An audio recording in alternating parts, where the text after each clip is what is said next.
Welcome to the world of the modern classic.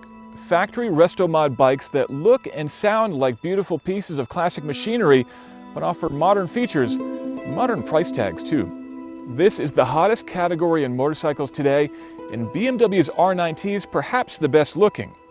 BMW makes 5 different flavors of this bike, and this is the most recent. It's the BMW R9T Urban GS, and while that name may sound a bit like an oxymoron if you're a fan of classic Beamers, the truth is, it's actually a pretty great bike. Let's take a closer look. Yes, we'll throw a leg over this thing soon enough, but since modern classics are as much about looks as they are about performance, I figured we'd start with some epic slow pans to appreciate the design of this beautiful thing.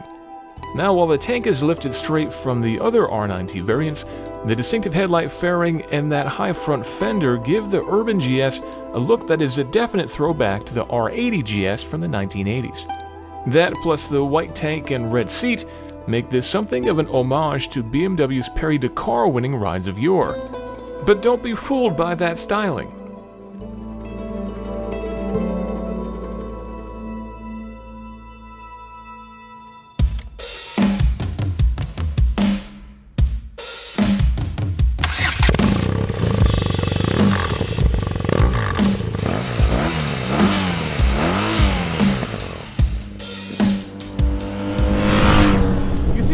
May look like an off-roader, but really it's much more destined for urban pursuits. It has the word urban in the name. Yes, you can spec it with a set of novelty tires if you're so inclined, but really, I don't know why you would. The bike's actually really comfortable out here on twisty roads, and even on city streets, it's really nice to ride. The pegs are in a comfortable place, the handlebars if you're sitting nice and high, and the seat, which is wide and flat, I find to be pretty comfortable. But I don't think everyone's going to like that necessarily. This, I think, is a bike that you can reasonably cover a lot of miles on, but still have a lot of fun. The overall fit and finish on the bike is quite nice as well. Everything is nicely powder coated or painted, and even the plastics are of a real high quality. Being a BMW on the switch here is also quite nice. So overall, it has the feel of a premium bike, which you'd expect since they're definitely charging a bit of a premium price. But the most important part of any motorcycle, of course, is the motor. Like the other R9Ts, the Urban GS is powered by BMW's classic air-cooled boxer twin that actually saw its first service in a real GS over a decade ago. Back then it was rated for 110 horsepower and 89 pound-feet of torque. Here it's rated for 110 horsepower and 86 pound-feet of torque. Yes, that means the bike has properly earned its heritage designation, but don't read that as hate. While those figures are indeed somewhat modest by modern leader bike standards, there's more than enough scoot here.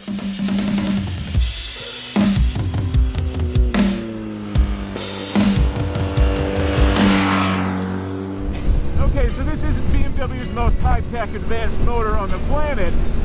Despite the fact that it's a little bit old, it actually works really well in this bike.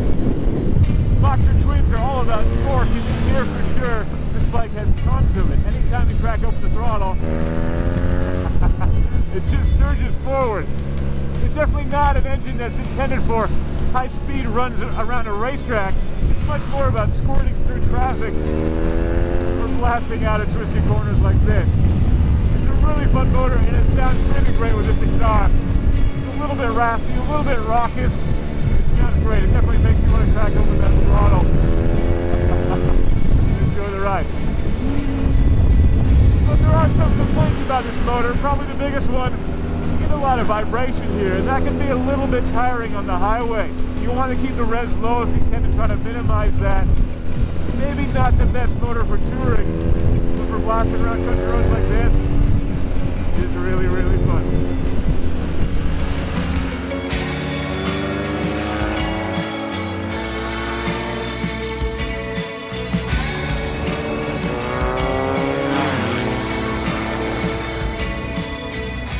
Yes, the Urban GS is mostly about looks, but thankfully, it's really great to ride too. It's nimble and torquey enough to be fun, but stable and comfortable enough for daily riding.